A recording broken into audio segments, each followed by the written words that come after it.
Hi, Vicky. Nice to meet you. I will be with you today, right? I can hear you. You are mute. Okay. Oh, I was just saying, I see the matching orange. Yes. It's a nice color. I like it too. Okay, guys. Hi, everybody. Welcome to the second International Festival of the FCA UNAM. Today will be with us, Vicky Jo. She's talking about her experience exploring the world while being Asian. So it is my honor to introduce her biographical sketch. Got it? Vicky Jo is the author of Through My Eyes, Exploring the World While Being Asian. She is an advocate for social justice, racial justice, and community empowerment. She obtained her bachelor's degree from the University of Toronto and is currently pursuing a master's degree in public policy at the same university. Her book addresses racism through an intersectional and intercultural lens and calls for all shifts across communities. Besides writing and reading, she is volunteering for local communities and politicians to advance positive changes. Vicky is also actively producing content related to social issues on her social media platform. Okay. In 2020, while witnesses an overwhelming rise of anti-Asian racism and hate crimes, she decided to use her writing as a tool to express, document, and potentially to educate and unite her readers. Got it? She believes that social media could be an informative and empowering tool when it is used in the right way. So for anyone who is interested, you can follow Vicky Jo in IG or TikTok to stay in touch or ask her any further questions. Her book, Through My Eyes, is currently on sale on Amazon Global. Okay, so to the audience, please keep in mind that after the presentation is concluded, we will open up a space for answer all of your questions. Okay, without further, let me turn it over to Vicky. So you can start. Awesome. Thank you so much for the introduction. I already feel very welcomed. I wish I could see everyone in the audience today. I don't know if that's possible. If not, it's okay. Okay. May I just ask how many people do we have in the audience?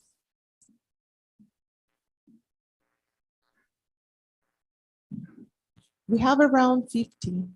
15. Okay, awesome. That's a great size. That's a great size for conversation and a chat. So I will just get started. If my presentation, is it projected on the screen so everyone can see now? Is the presentation on so that everyone can see now?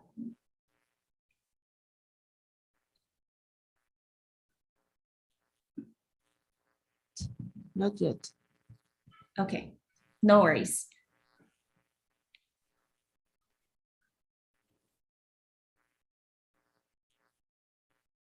Let me know when it's up, then I will start when everyone can see the PowerPoint.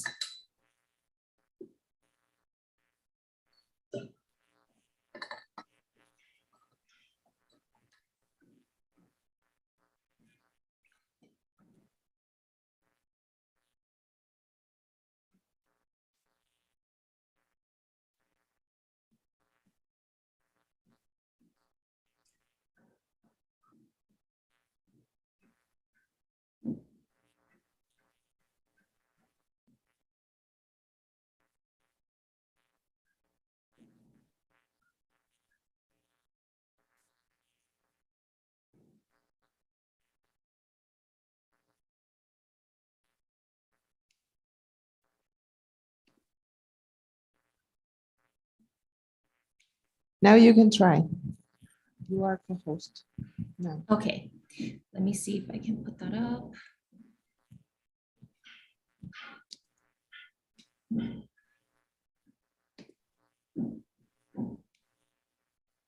How do I share screen with everyone?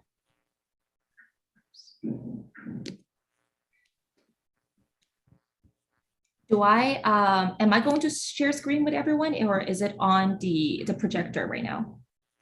Now it is not projected, but if you could, you can share right now here, the lowest part of the screen. Yep, I'm not sure how to do that actually. Share screen, yes. All participants, yes. Okay. Sure.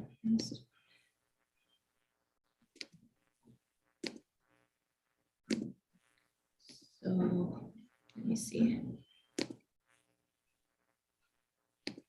Not sure how I can do that actually.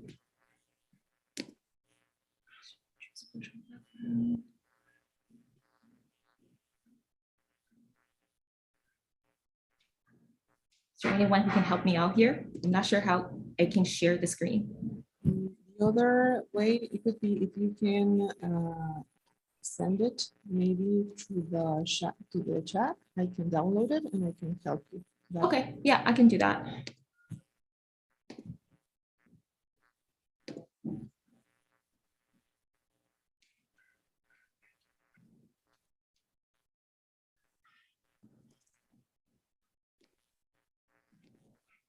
Alrighty, it's sending over.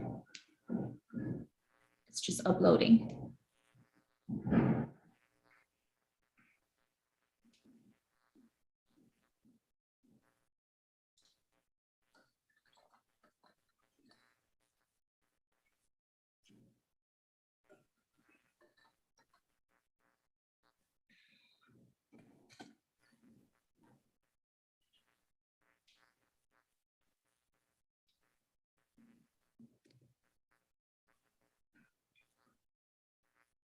All right, let me know if you can see it.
Is it working?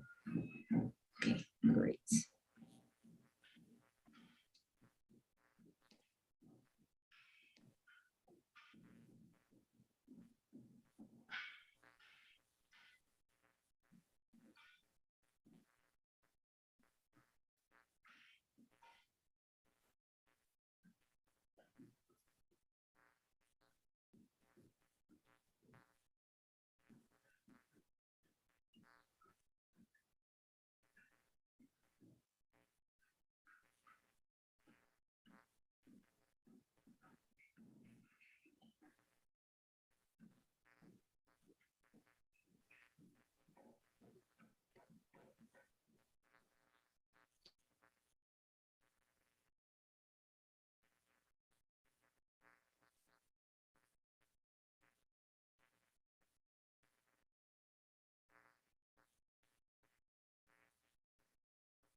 It's downloading, but it is not ready yet. So if you would like to start and then I will project it, if you are okay with this.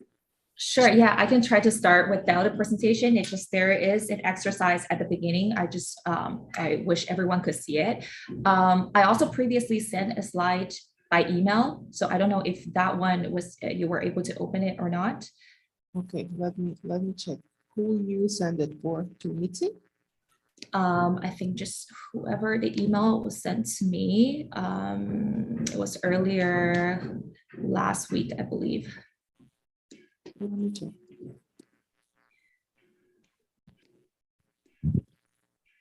Let's see.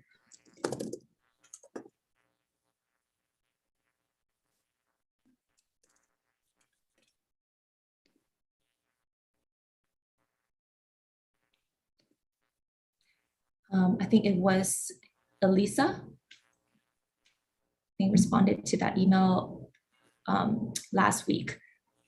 But if you want, I can email it again, if that helps.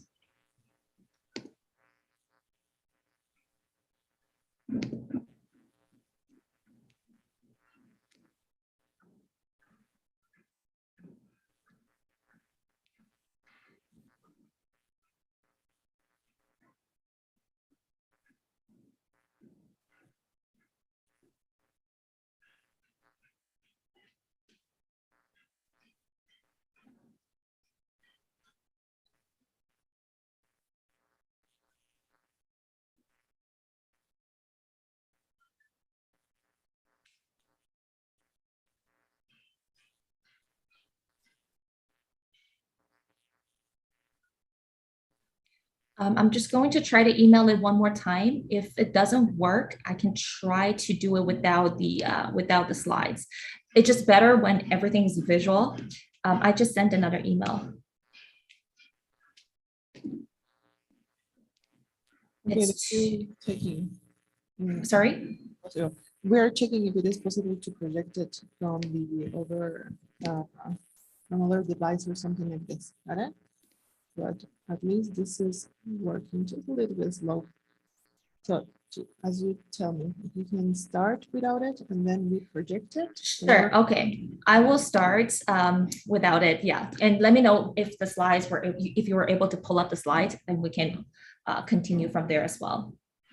Okay. All right. My apologies to my audience. That took a little bit while than I expected. So I would just start with a little bit about what this workshop or presentation is intended to be. I was hoping that we could have it as a more of a conversational format rather than just a presentation where I will be doing the most talking. I will, but hopefully I can also hear from some feedback from the audience or getting some questions and comments.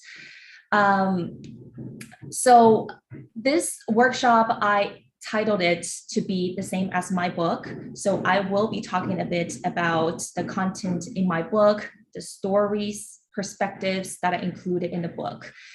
As you might have already heard of, it is called Through My Eyes, Exploring the World While Being Asian. And how I intended was there would be a little bit of icebreaker, which will help people to kind of understand the fundamental concept of the book. And I think that's a very useful and helpful concept and way of viewing the world and as viewing our own identity. This is a term called intersectionality. Although I can't see the audience, but you can kind of give yourself a nod if you have heard of this term or concept, or shake your head if you haven't. In this little exercise, although you are not able to see my slide, I want you to visualize yourself at an intersection, or to make it more of a daily, more simple term, try to visualize yourself standing at a crossroad or a traffic stop, and you're facing different directions. And think about that, each direction as a point of identity. For example, oh, I see the screen being shared. Perfect. There we go.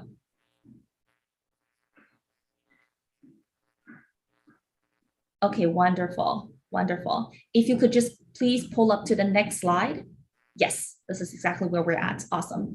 I think this is the great part of technology, is that I'm able to talk to you guys from countries apart, but also this is the tricky side of technologies, that sometimes you just never know what to expect. All right. Yes, as I said, please visualize yourself as being that little person in the blue icon in the middle. And think about these different arrows pointing to, for example, ethnicity, gender, age, sexuality, ability or disability, culture, class, religion. You can also create as many arrows as you want, simply depending on your personal experience and how you want to identify. And while you're doing this little exercise or brainstorm, please also make sure that you are helping to maintain a safe space for each other. So please just take a moment to think about this chart. And if our host can help me kind of visualize the group, how many people have heard about this term intersectionality by a show of hand? So if you have heard of this term, please raise your hand. And I'm going to ask our host to do me a favor and count how many people have heard of this.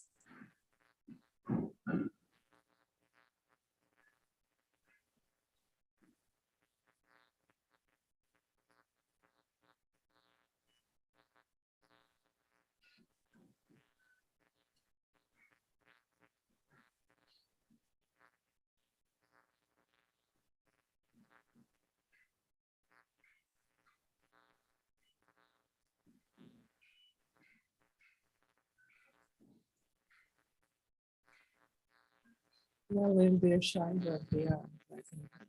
5 people have heard of it. Good. That's 1/3 of the group. That's actually pretty impressive. Okay, so I hope that you guys have taken some time to think about this chart and where you would position yourself. Now, if we can go to the next slide.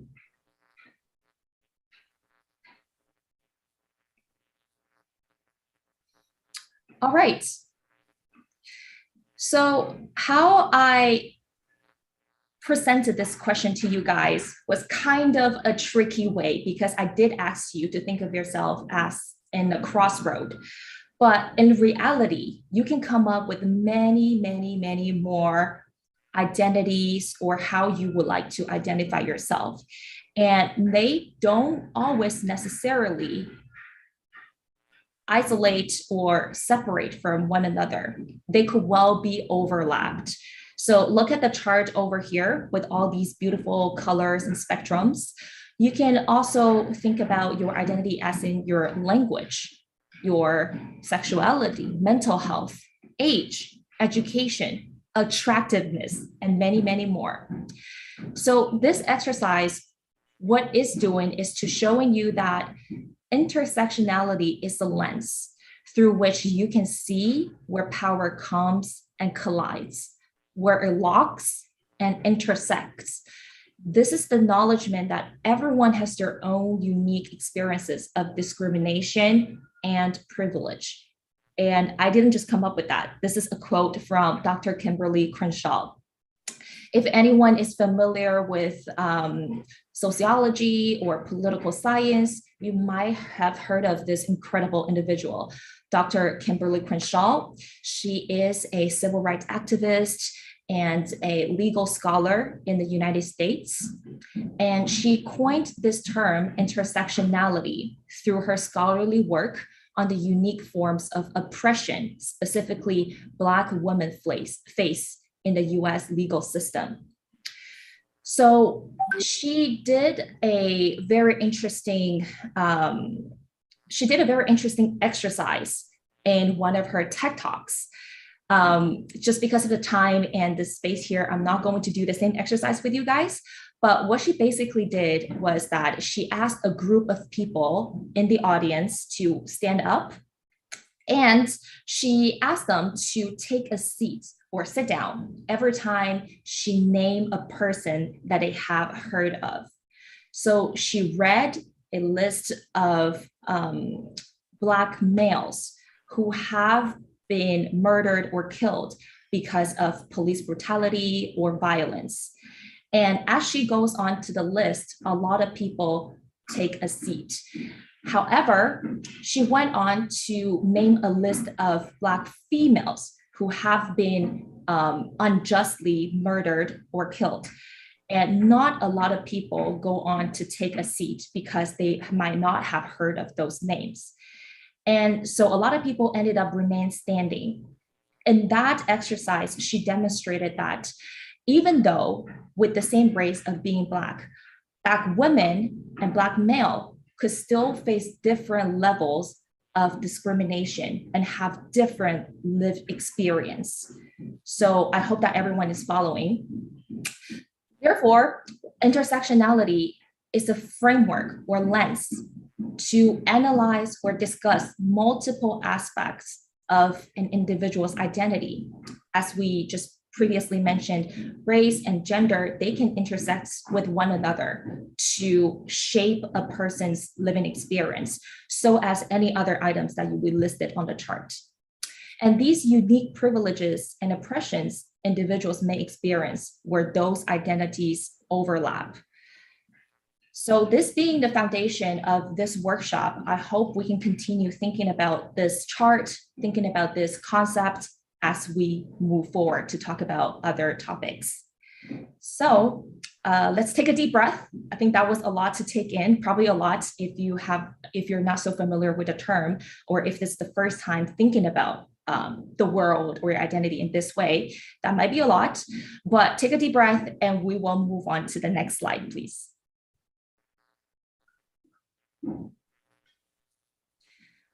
Okay, so as I mentioned, intersectionality is what I use as the foundation of this book, because essentially this is sort of like a conversation with myself to delve into the identities that I might have not been aware before or didn't discover as much before.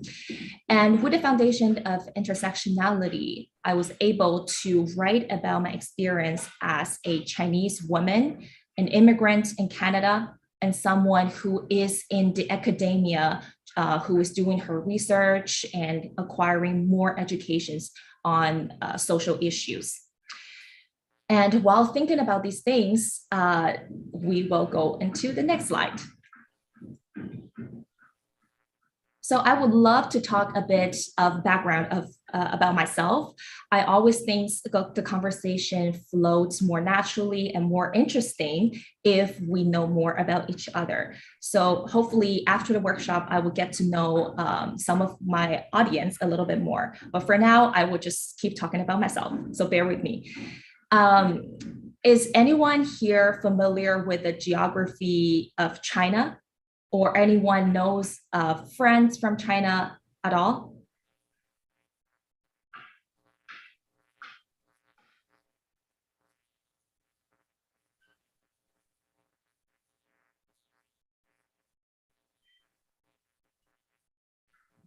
There are just one or two. Okay, great. So I can just go on and brag about my country. I'm kidding. So this place, this beautiful city is called Zhuhai. This is the city where I was born and raised. I grew up there until I turned 16 or 17, and we will talk about that later. So this is a southern coastal city. If you are sort of familiar with the Asian geography, this is right close by Hong Kong and Macau. And it is now becoming more and more well-known to more people because there is a bridge being built, the longest bridge in the world above the ocean to connect Hong Kong, Macau, and the mainland China, and Zhuhai being the point at mainland China that they're connecting with. So yeah, this is where I grew up. And yeah, you're right. I'm on to the next slide.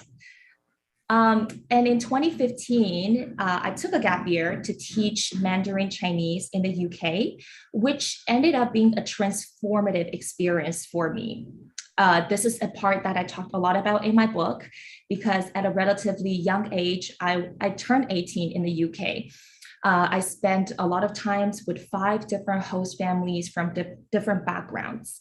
That was the first time ever I experienced some forms of culture shocks However, they turned out to be a brilliant opportunity for me to open up my mind and my eyes, my heart to people who look different or speak different languages, believe in different things from me. So that was a brilliant opportunity, incredible one for me to learn about the world.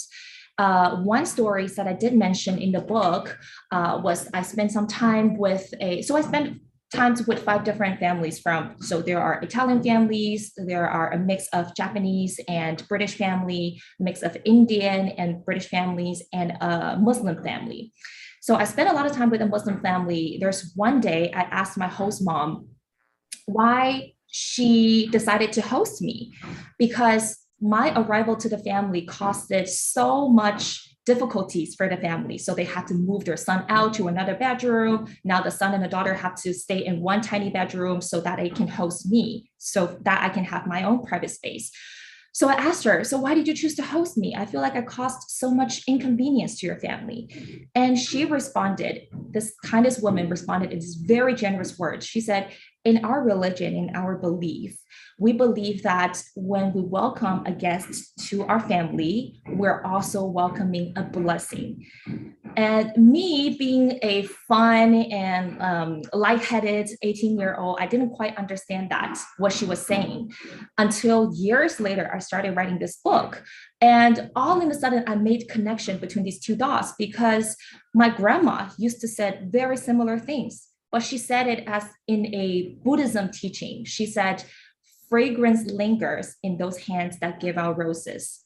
And these 2 phrases are essentially meaning the same thing, meaning that when you welcome someone else to your family, when you help another person, you also receive blessings. And by drawing the connection between these 2 dots, it makes me realize that a lot of times we think we're experiencing culture shocks, but we're actually shocked at how much similarities and how much in common that we have with one another. So that was an eye-opening experience for me. Now, please go to the next slide.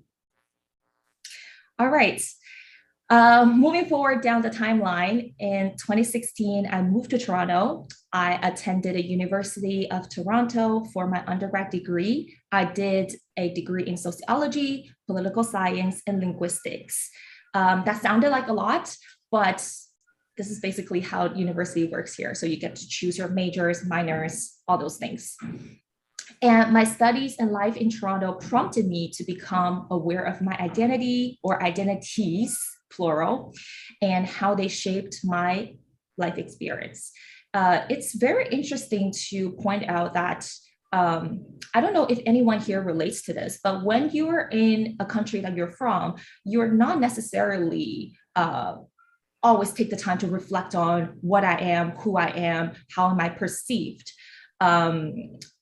At least that's the case for me. When I grew up in China, it's mostly homogenous society where people speak similar languages.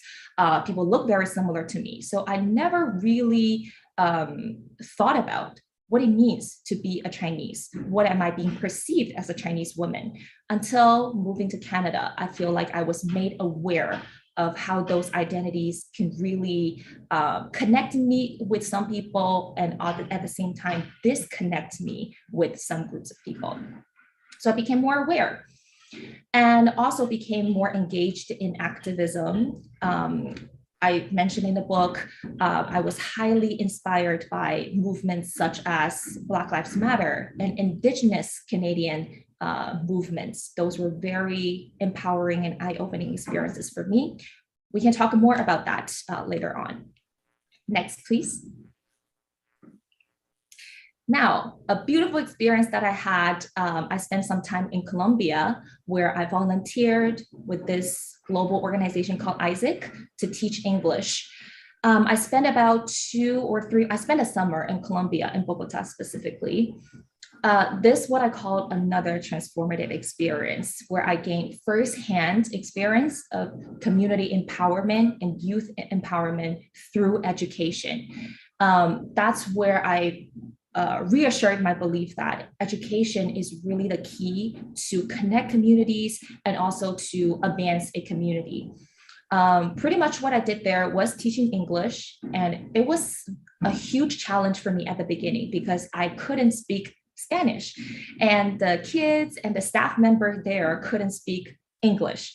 And it's very ironic because we went there to teach English, but we weren't even able to communicate in the first place. However, how shocking that experience to me was within just a day or two, the children were already picking up signs or symbols and using them to communicate with us. And in a very short period of time, they were able to I wouldn't say master the language, but they're able to express their feelings and emotions and simple wants and needs in English. And that was just very eye-opening to me, how fast they were able to pick up language and communicate way faster than I could in Spanish. So that was a very, very cool experience. And at the end of the project, the kids were already able to sing. We did like a performance. So they were singing Uptown Funk by Bruno Mars, and we did like a whole show. So that was very, very cool experience. That was also written in the book. All right, next.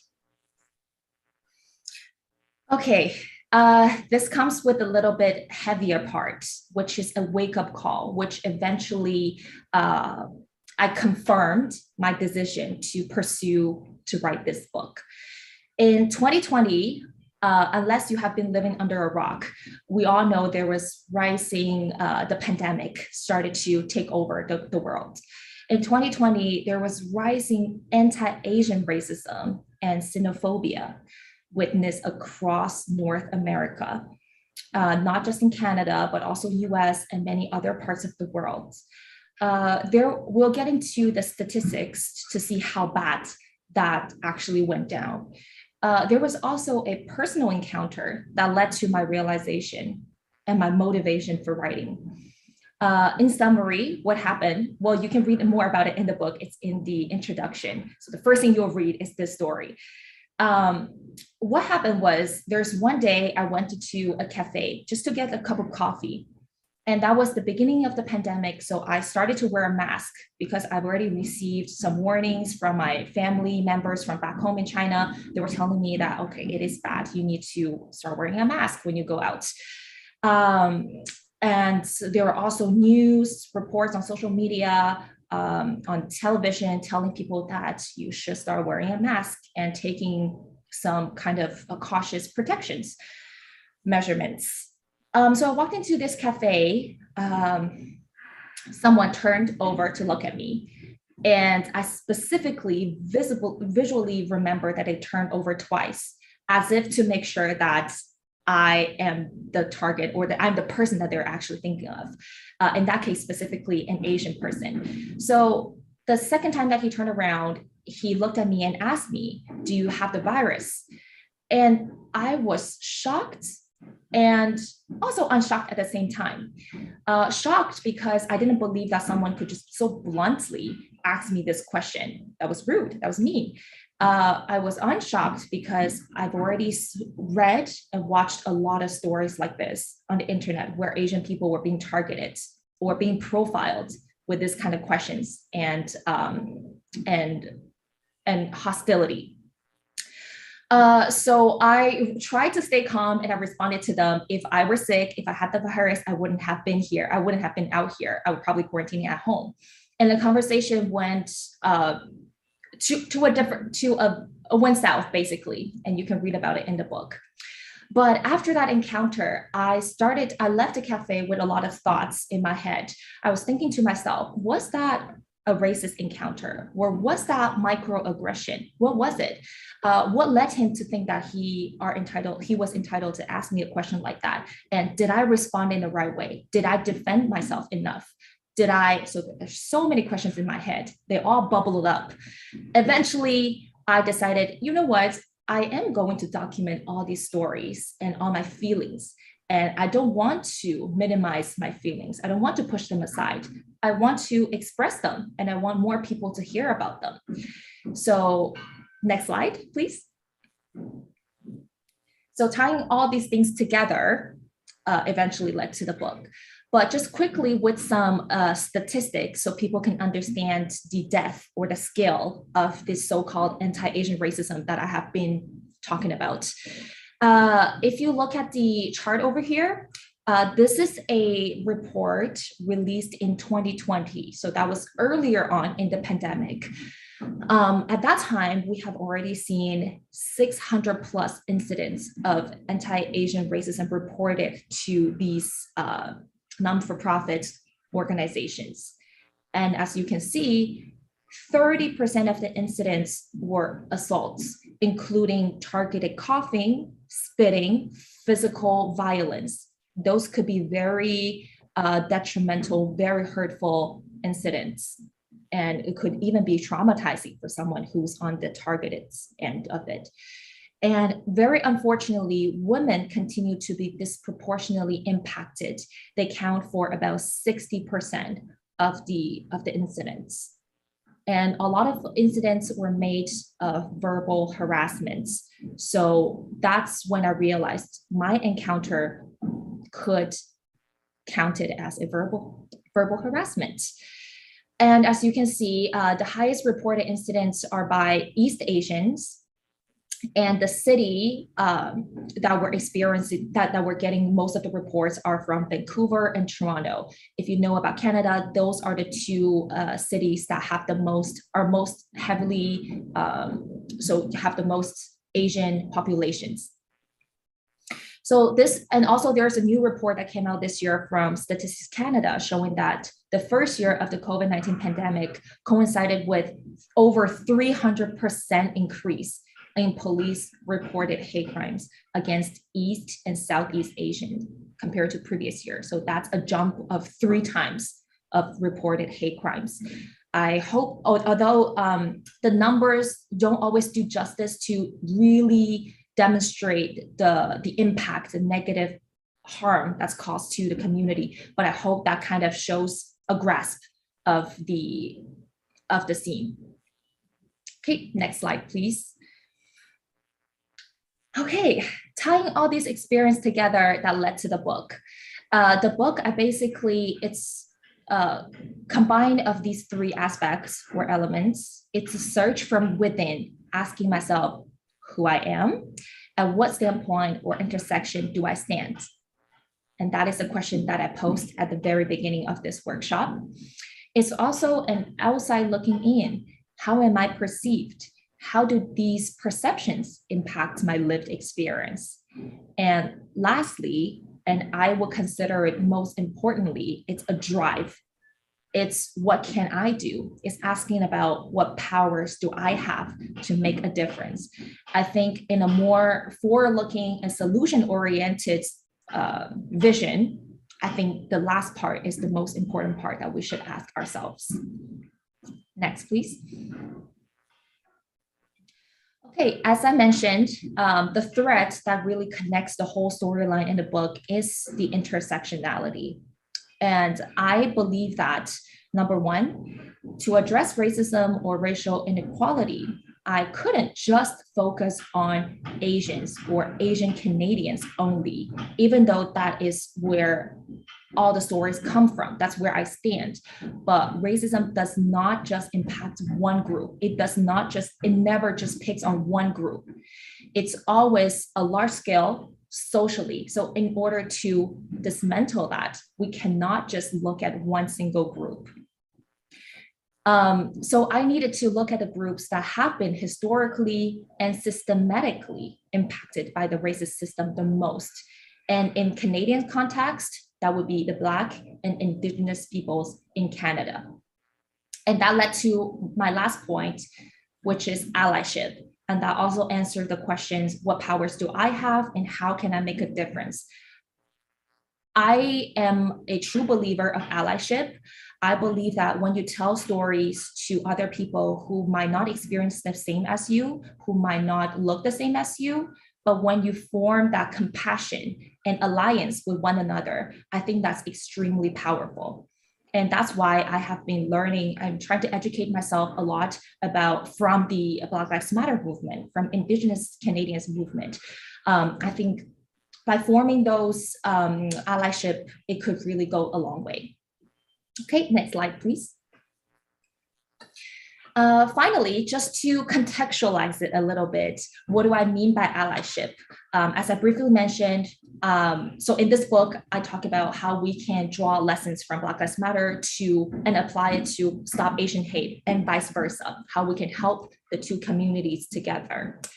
And in another chapter I wrote about, which I find is very rare in the, quite rare in the academic area. I don't think a lot of people talk about the intertwined path between indigenous peoples and Chinese immigrants early on in the 19th century or 20th century. I don't think a lot of people realize that Chinese immigrants and laborers actually had a lasting and historical relationship with the indigenous peoples here.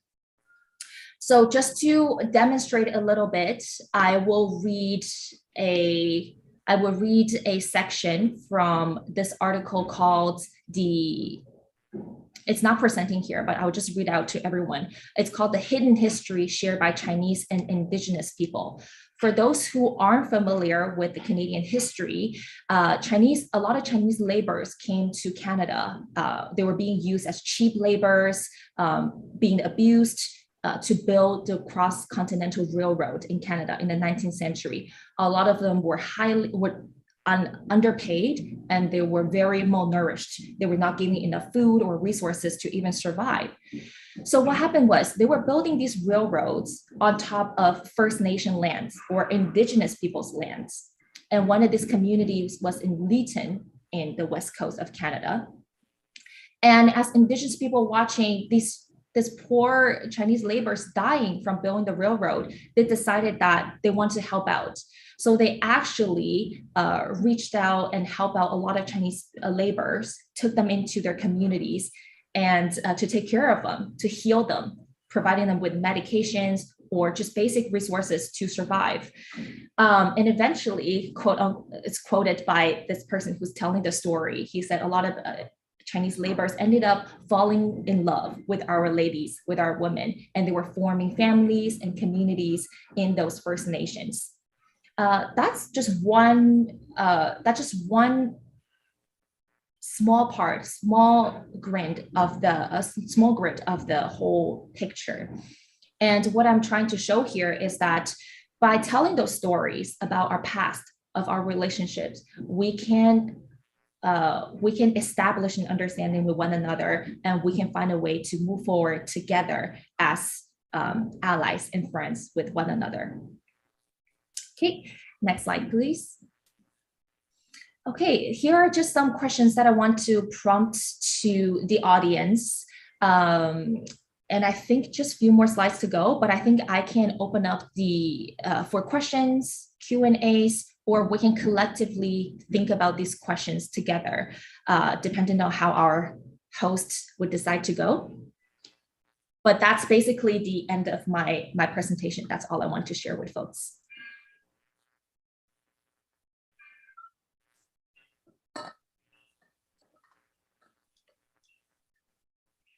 And yeah, if we can just all go through these questions quickly, we can talk about that together as a group. This question is, can you share an experience when you try or appreciate something different? How did you feel? And next slide, please.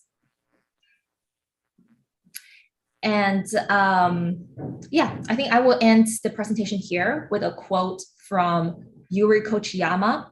If anyone's familiar with the civil rights movement in America, she's this Japanese American woman who dedicated her whole life to allyship and helping out not just the Asian community, but mostly Black American communities with the movement, with the civil rights movement. And she famously, and just a fun fact, history fact, when Malcolm X was shot, she was the last person who was on the ground holding his head at his last breath. So that became a very historic, iconic photo showing the allyship between Asian and Black communities. And the quote goes, "Life is not what you alone make it. Life is the input of everyone who touched your life and every experience that entered it. We are all part of one another. And I hope folks can kind of just take that in for a second with what I talked about earlier on. And I'm happy to hear about questions, comments, anything from you guys. And that's it. Oh, also, yeah, stay in touch. I'm on TikTok. I am on Instagram, or email me. I'm happy to hear from you guys, and check out the book if you want. It's on sale.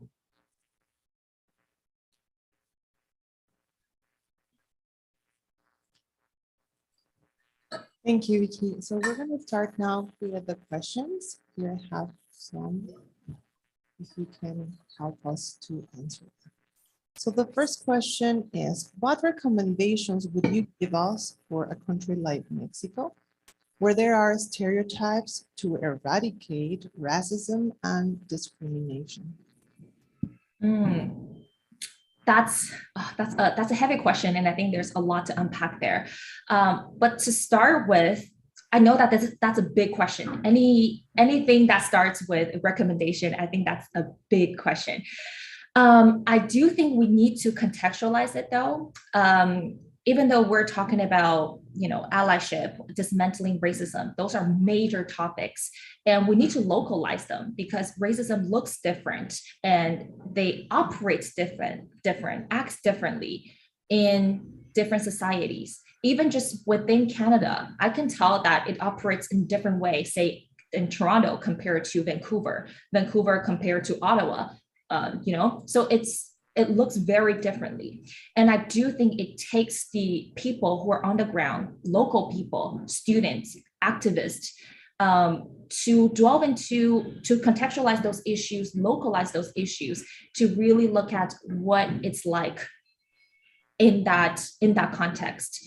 So I don't think I can't comment that much on Mexico, just because my research and my study didn't focus specifically in Mexico. But I do think it's up to people who are in the local communities to organize among themselves and to really delve into the history of those issues. And one thing I do want to emphasize is to look at the history. I think a lot of times just reading what we are taught in school, what the government's trying to educate us, is not enough. Or sometimes it's not even the right, the full picture, I would say. For example, in Canada, a lot of the Indigenous history is hidden. I can assume it's similar in Mexico too. A lot of the Black history, Indigenous history, or other immigrants' history might not always be presented or represented in school or media. So we really have to look to the past, look into the history, and figure out how it all started and where we can go from there. Thank you. The second question is, how important do you think representation in media is, and what and how can it be done better? I love that question. I think representation does mean a lot.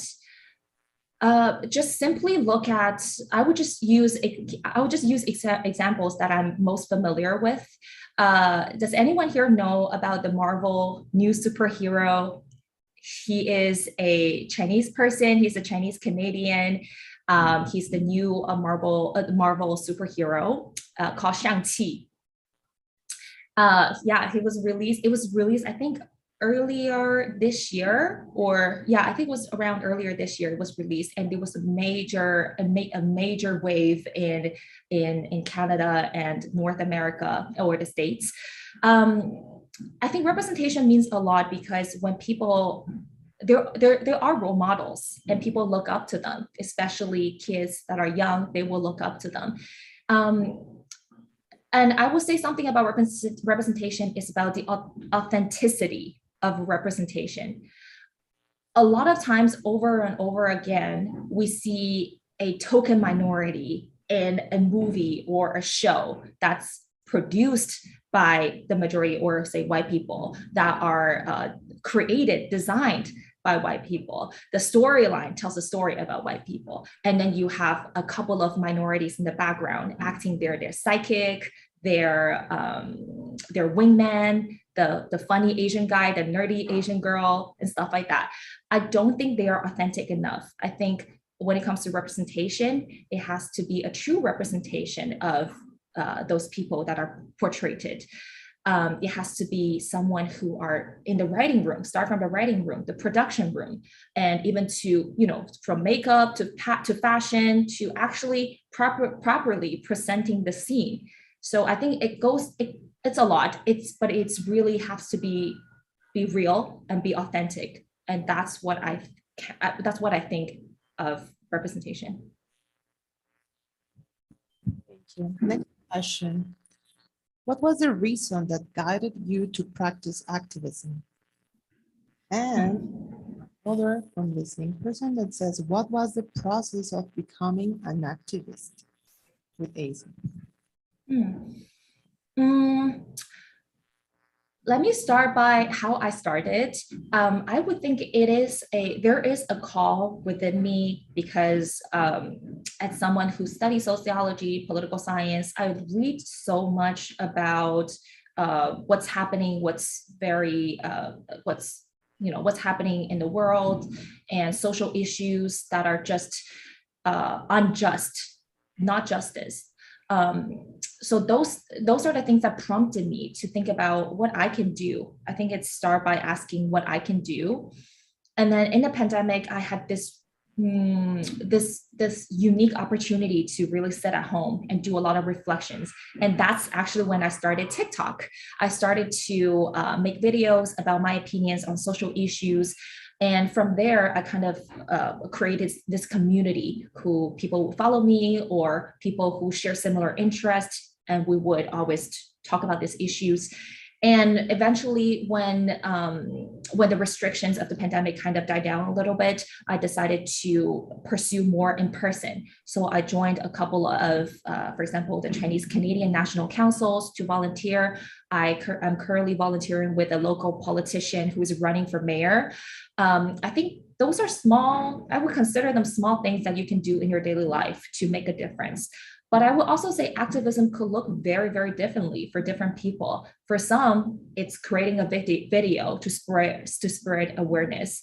For some people, it's reading a book about the history, about things that are not often told or represented. And for some people, it might just, sitting in the audience, listening to a workshop like this and hear about different perspectives. There are many, many ways to do it, and there's no right or wrong way. You are making a difference. You are making an impact. It doesn't matter if it's big or small. It doesn't matter if it changed a life or saved someone's life, as long as you are taking an action. Thank you. The next question is, do you think that talking only about xenophobia minimizes the problem of racism that Asian people suffer of?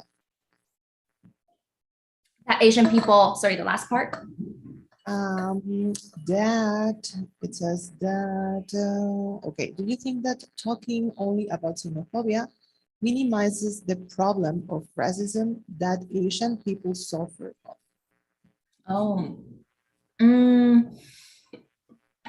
That's a good question, and it's a very specific one. I think when we talk about racism or any discrimination, we can zoom in and we can zoom out. And I think both ends are necessary.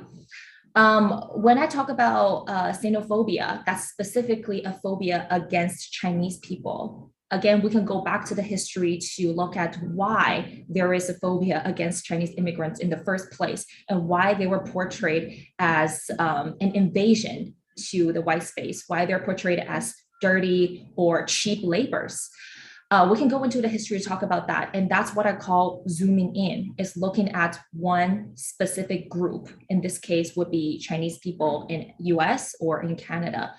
But I also, in the book, when I talk about allyship, I also think it's important to zoom out, is to look at the whole Asian group, the whole Asian immigrants and Asian people, and what they suffer in common and what they struggled in common, but also zoom out a little bit even further to look at how visible minorities, or what we call POC, people of color, what do we have in common when we go through the struggles for civil rights or equal rights, and or even include indigenous people. There's a term in social science people use a lot, BIPOC people. So it's Black, Indigenous, and people of color. I'm sure you folks have heard of this term before.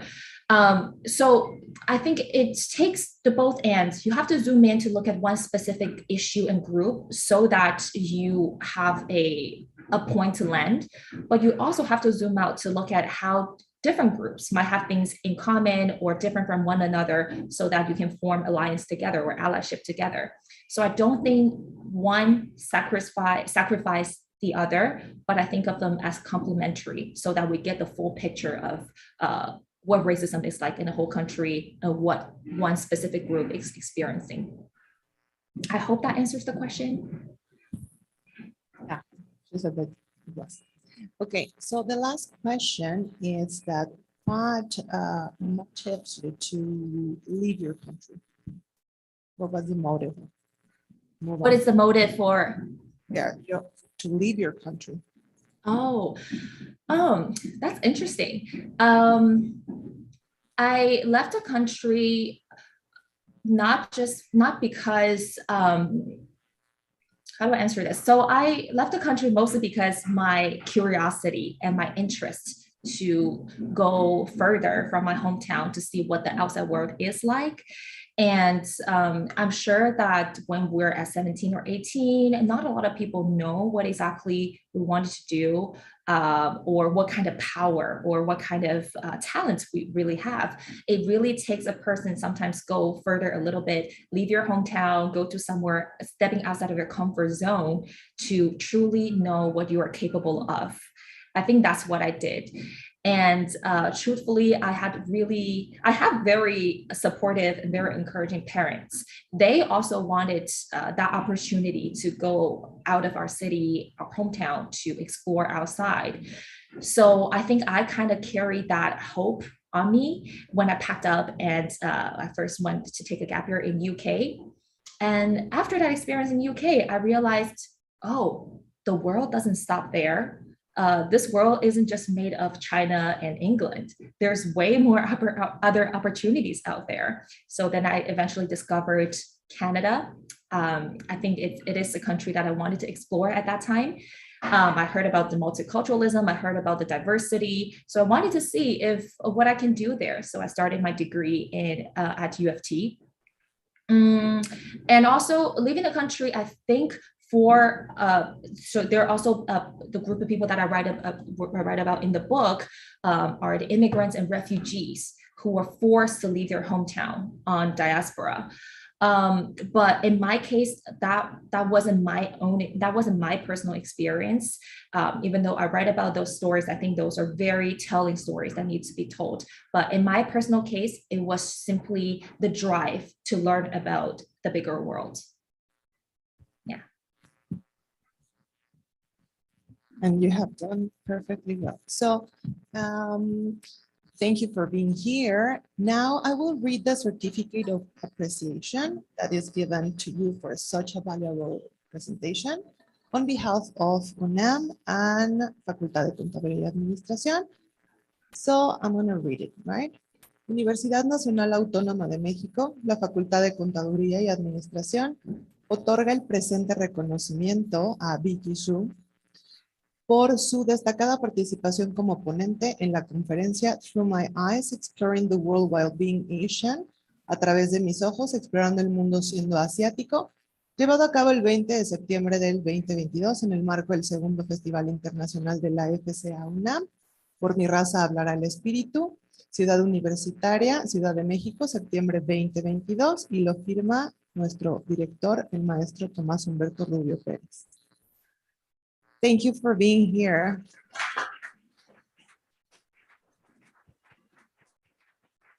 Thank you. I really, really appreciate the opportunity. And I'm so glad at the end of this, I finally can see the audience, because that's exactly what I wanted. I wanted to see who are listening, who are tuning in.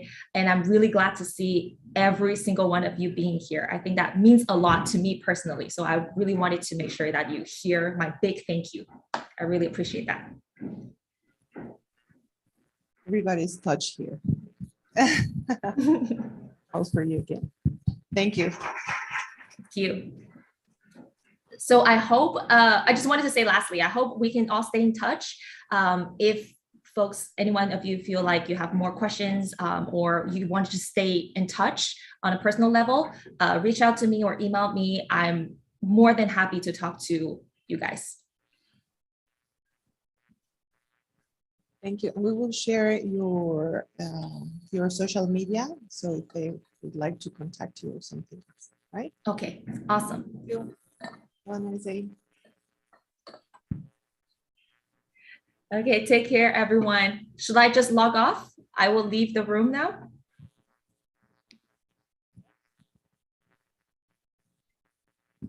No, you can hold on, don't worry. Okay. Okay, thank you guys so much. I hope we stay in touch.